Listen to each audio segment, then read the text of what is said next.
이번 시간에는 배설계 중에 오줌의 생성 과정에 대해서 알아보도록 하겠습니다.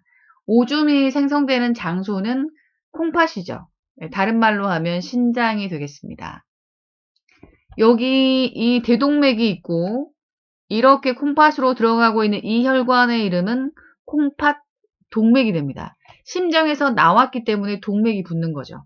콩팥으로 들어가기 때문에 콩팥 동맥이다 라고 말을 하고, 여기에서 노폐물의 대명사는 바로 요소라고 볼 수가 있습니다. 이 요소가 어떻게 되는지를 지켜보는 게 상당히 중요하다라고 볼 수 있는데, 여기 이 지금 콩팥 동맥 안에는 요소가 상당히 많이 있겠죠. 그것을 걸러내기 위해서 콩팥으로 들어가기 때문에 잘 걸러진 다음에 이 콩팥 정맥을 타고 다시 심장으로 돌아가는데, 그럼 여기 안에는 이 콩팥 동맥보다는 요소의 양이 적다라고 볼 수가 있겠죠.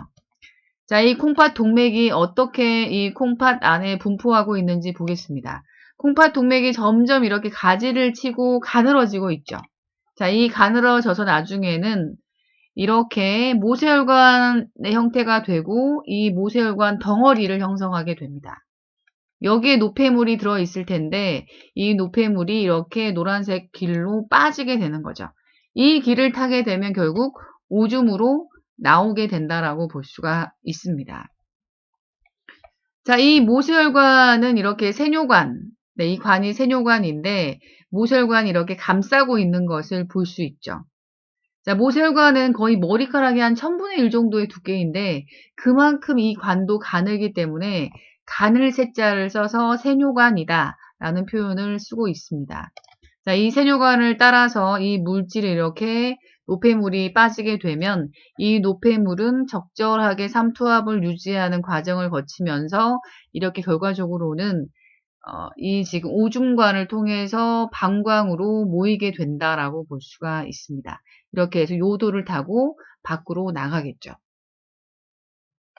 자, 이것을 모식적으로 나타낸 그림을 좀 보도록 하겠습니다. 콩팥 동맥이 이렇게 들어와서 결과적으로 이 사구체, 모세혈관 덩어리가 돼서 사구체를 형성하게 되고 그 아래를 보음원 주머니가 싸게 되고 거기 아래 연결되어 있는 관을 세뇨관이다라고 말을 합니다. 이 세뇨관을 감싸고 있는 것은 모세혈관이 되고요. 자, 이 그림에서 세 가지 작용이 일어나게 됩니다. 자, 이 사구체하고 보음원 주머니 세뇨관, 이 세 가지를 합쳐서 네프론이다라고 하는데 가장 콩팥의 기본 단위라고 볼 수 있습니다. 이 세 가지 구조물 안에서 세 가지의 작용이 일어난다라고 볼 수 있죠. 자, 그럼 먼저 사구체에서 보음원 주머니로 이렇게 물질이 빠지는 것을 여과라고 합니다. 여과. 깔때기에서 물질이 빠지는 것처럼 여과되고 있죠. 자, 이 여과가 먼저 일어나는데 이 여과가 되는 성분은 입자가 아주 작은 것들은 다 통과를 합니다. 그런데 입자가 작다는 이유만으로 우리 몸에 되게 소중한 것들이 빠질 수도 있겠죠. 네, 포도당이라든가 아미노산 같은 경우는 입자가 작기 때문에 빠지게 됩니다. 하지만 이것이 오줌으로 나오면 안 되기 때문에 정상인의 경우에 다시 한번 이렇게 몸으로 돌아갈 수 있는 기회를 갖는 것이 재흡수라고 볼 수가 있죠. 세뇨관에서 모세혈관 쪽으로 물질이 이동하는 것을 재흡수라고 합니다. 자, 이 물질이 또 여과가 되는 과정에 100% 다 빠지는 것이 아니라 극히 일부가 사실은 빠진다라고 볼 수 있습니다. 한 10% 정도가 이동을 하고 여과가 되고 나머지는 그냥 혈관으로 이렇게 빠져나가게 됩니다. 그래서 이 노폐물임에도 불구하고 여과되지 않은 성분이 분명히 존재할 수 있겠죠. 그래서 이 노폐물이 밖으로 나갈 수 있는 기회를 갖게 되는 것이 바로 분비라고 볼 수가 있습니다. 분비라고 하는 것은 모세혈관에서 이 세뇨관 쪽으로 물질이 이동하는 것을 분비라고 합니다. 이게 나가서 결국은 오줌으로 나갈 수 있게 되는 것이죠. 자, 그럼 먼저 여과를 볼 텐데 이 여과된 성분, 그러니까 재흡수와 분비가 되기 전에 이 여과된 성분 오줌의 원료가 되는 원액 성분 같은 것을 뭐라고 하냐면 바로 원료라고 합니다. 여과된 성분 오줌의 원료, 이것들은 지금 재흡수나 분비가 되기 전 상태를 의미하죠. 자, 이것을 원료라고 하는데, 자, 원료의 성분에 들어있는 것들이 무엇이 있을지 한번 생각해 보도록 하겠습니다. 입자가 작은 것들은 다 통과를 합니다.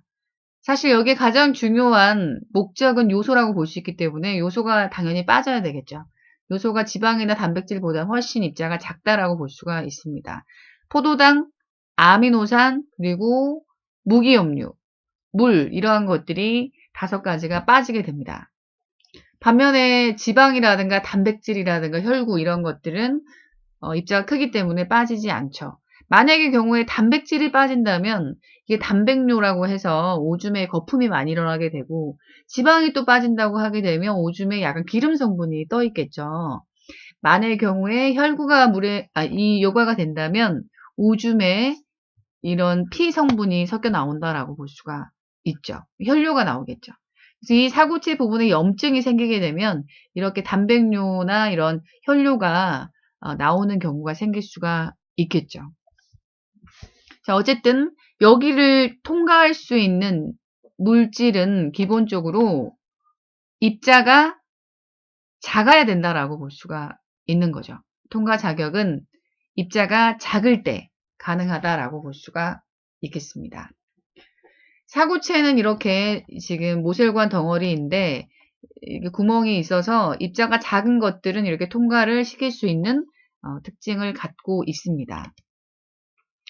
자, 이 사구체에서 이 물질이 노폐물이 이렇게 빠질 수 있는, 입자가 작은 것들이 빠질 수 있는 힘은 물리적인 압력이다라고 볼 수가 있습니다. 일단 이렇게 혈관이 얽혀 있다 보니까 상당히 거기 안에 머무는 시간이 길어지게 되고, 그러다 보면 혈액의 압력이 혈관벽을 미는 힘이 커진다라고 볼 수가 있죠. 또 기본적으로 여기에 지금 보면 콩팥 동맥에서 오는 혈관이 이 지금 이렇게 콩팥 정맥 쪽으로 가는 혈관보다 넓죠.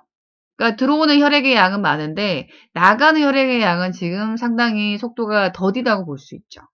그러다 보면 여기 안에 혈액이 잘 머물게 되고 거기에서 혈액이 이 혈관벽을 미는 압력이 더 커질 수 있다라고 보는 거죠. 그러면 결국 혈압이 강해진다라고 볼 수가 있습니다. 반면에 여기 이 봉원 주머니가 이것을 감싸고 받치고 있기 때문에 이 받치는 반대 힘이 또 작용을 하겠죠. 그래서 이 물질이 빠지는 힘은 혈압과 이 봉원 주머니의 압력을 뺀 R짝값으로 물질이 빠진다라고 볼 수가 있습니다. 그래서 이 물질이 빠지는 원리는 압력차라고 볼 수가 있죠. 조금 더 복잡한 내용이 있는데 고등학교 과정에서는 다루지 않기 때문에 이 정도로 하고 넘어가도록 하겠습니다. 자, 여기에 우리가 지금 그 압력차 때문인데 이런 것을 확산으로 착각을 하면 안 될 것 같습니다. 이게 혈장이고 여기 원료 성분이 있는데 이 지금 사구체에서 포도당이라든가 아미노산 같은 경우는 여기를 통과할 수가 있죠. 자, 이거를 지금 포도당이라고 하고 이것을 아미노산이다라고 했을 때 이 사구체의 모세혈관 벽은 포도당과 아미노산을 통과시킬 수 있습니다. 그렇게 되면 이 지금 막은 사실 의미가 없다고 볼 수 있죠. 포도당과 아미노산의 입장에서는.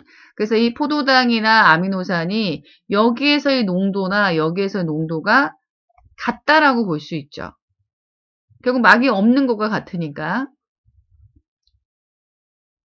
자, 이런 식으로 통과가 된다라는 거죠. 그럼 결과적으로 이게 지금 만약에 포도당이 못 나간다면 여기 안에 포도당이 더 많고 여기가 적겠지만 이게 고스란히 그대로 통과가 되기 때문에 여기가 더 높고 여기가 낮을 이유가 없다라는 거죠. 그대로 통과가 되니까. 그래서 같은 부피의 값을 여기에 담아서 비교를 해본다면 혈장 안에는 입자가 큰 것들이 그대로 들어있겠죠. 단백질이라든가 혈구라든가 지방이 들어있지만 포도당과 아미노산의 입장에서 본다면 그 양은 여기가 10개가 얘가 들어있다면 여기에도 분명히 10개가 들어있을 거라는 거죠. 그래서 여기에서의 농도나 여기에서의 농도가 포도당이나 아미노산의 경우는 같다라고 볼 수 있는 거죠.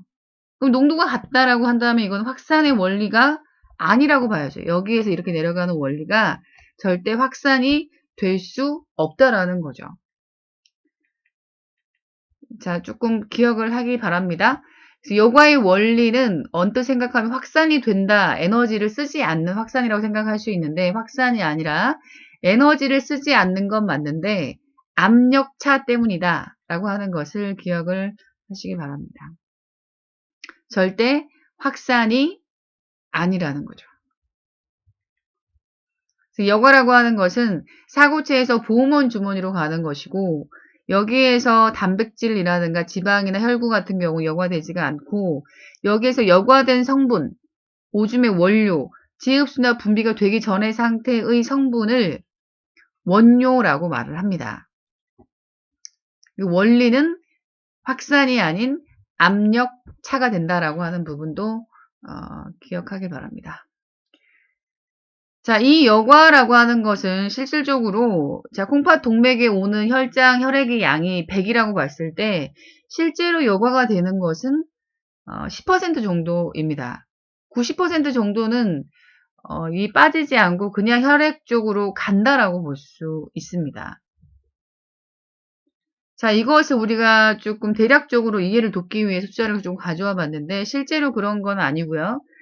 하지만 얼추 우리가 보통 그 1분 동안에 이 콩팥으로 들어오는 혈액의 양이 한 1리터 정도 된다고 가정을 하게 되면 하루에 1분당 1리터가 지나간다고 본다면 이 지금 우리가 하루 동안은 1440분이죠.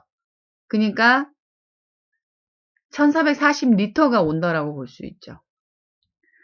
자, 뭐 굳이 수치를 정확하게 할 필요는 없으니까 자, 이해를 돕기 위해서 1000리터가 하루 동안 왔다고 가정해 보겠습니다. 그랬을 때 실제로 이게서 이동하는 여과가 되는 양은 100리터 정도가 된다라는 거죠. 나머지 900은 그냥 이렇게 혈관 쪽으로 가게 됩니다. 혈액이 기다려주는 게 아니기 때문에. 근데 실질적으로 오줌으로 나오는 양은 이 원료 성분의 1%만 밖으로 나오게 된다는 거죠. 우리가 하루 종일 오줌을 누는 양은 한 실제로 계산을 해보면 한 1.5에서 1.8리터 정도 되는 것으로 알려져 있습니다. 중요한 것은 원료의 1%만이 오줌으로 나오고 그럼 나머지 지금 99%는 어떻게 되냐면 이렇게 다시 혈액 안으로 돌아간다는 거죠. 이것을 제흡수라고 하죠. 그래서 여과된 성분의 99%는 제흡수가 일어난다라고 하는 것을 기억하시면 되겠습니다. 자, 그러면 자, 물도 물론 제흡수가 되지만 자, 이 포도당이나 아미노산 같은 경우는 되게 우리 몸에 중요한 성분이다 보니까 절대 오줌으로 나가지 않습니다. 건강하다면. 그래서 다시 이 혈액 안으로 100% 제흡수가 된다라고 볼 수 있습니다. 그런데 이 지금 제흡수가 될 때 원리를 좀 보자면 이게 지금 포도당의 경우에 모세혈관과 세뇨관이 그러니까 사고체와 세뇨관의 농도가 같다라고 했죠. 같은 상태에서 뭐 왔다 갔다 할 수 있을지 모르지만 기본적으로 이것이 한 방향으로 세뇨관에서 모세혈관 쪽으로 100% 이동하려면 결과적으로 같은 상태이긴 해도 이 같은 상태에서 방향성을 가지려면 에너지가 필요하게 되고 이것이 이렇게 갔을 때 2개, 4개가 될 텐데 이게 또 가야 되겠죠. 농도를 거스르는 상태가 되기 때문에 자, 이런 경우는 능동수송 그러니까 용질이 저농도에서 고농도로 에너지를 써서 이동하는 현상 이거를 능동수송이다라고 했는데 자, 이렇게 반드시 포도당과 아미노산이 이동할 때는 에너지를 쓰게 된다라고 볼 수가 있습니다. 그래서 이렇게 지금 농도가 같다고 했을 때 100% 결과적으로 이동을 해야 하죠. 자, 이 상태는 지금 저에서 고가 되는 상태가 되죠. 얘가 저가 되고 고가 되는데 그러함에도 불구하고 100% 이동을 해야 하기 때문에 이것의 이동 원리는 바로 이제 능동수송이다 라고 볼 수가 있겠죠. 자, 이렇게 되면 마찬가지로 아미노산의 경우도 100% 능동수송에 의해서 이동을 한다라고 볼 수가 있겠죠. 제흡수를 정리하자면 세뇨관에서 모세혈관 쪽으로 100% 돌아가는 것은 포도당과 아미노산이 있다라고 하는 걸 기억하시고 실질적으로 물의 99%는 다시 돌아간다라는 거죠. 거의 대부분이 돌아갑니다. 자, 마지막으로 분비. 자, 이게 지금 이렇게 이동하는 것이 거의 10% 정도만 여과가 되고 90%는 이렇게 혈관 쪽으로 가버린다라고 했죠. 그럼 이 혈관 안에 분명히 노폐물이 존재를 하겠죠. 존재를 하기 때문에 다시 한번 이 노폐물이 이 세뇨관 쪽으로 분비될 수 있는 기회를 준다라고 했죠. 그래서 세뇨관에서 지금 모세혈관 쪽의 세뇨관 쪽으로 이동하는 것을 분비작용이다라고 하는데 가장 대표적인 물질이 바로 요소라고 볼 수가 있겠습니다. 요소뿐만이 아니라 요산, 요소라고 하는 건 암모니아가 이제 간에서 분해가 되면 요소가 되는데 요산 같은 경우도 우리가 고단백이나 고지방 같은 거 섭취를 하게 되면 퓨린 성분이 만들어지게 되고 이 퓨린 성분의 분해 산물이 결과적으로 요산을 만들어내는데 이 요산이라고 하는 성분이 특히 우리가 뭐 이렇게 관절 같은 데 침착이 되고 그러니까 신장의 기능, 콩팥의 기능이 떨어져서 이렇게 분비가 되지 않고 혈액안에 머물러서 돌아다니다가 관절에 쌓이게 되면 통풍이라고 하는 병에 이르게 됩니다. 그래서 상당히 뭐 통풍이라고 하는 건 바람만 스쳐 지나가도 통증을 느낀다고 해서 되게 아픈 병으로 알려져 있는데 너무 과도한 음주나 이 신장의 손상으로 오는 경우가 많이 있다라고 볼 수가 있습니다. 또 크레아틴, 근육 운동을 할 때 생성되는 크레아틴 성분도 이렇게 분비 과정을 통해서 밖으로 나간다라고 볼 수가 있겠습니다. 상당히 이제 원리나 이런 것들이 이제 복잡한 부분이 있는데 지금 교육 과정에서 다루고 있지 않기 때문에 이렇게 이제 마무리를 하도록 하겠습니다. 자, 그래서 분비라고 하는 것은 모세혈관에서 결과적으로 세뇨관으로 가서 다시 한번 밖으로 나갈 수 있는 기회를 주는 것을 분비작용이다 라고 말을 하고 있습니다. 여기까지 하겠습니다.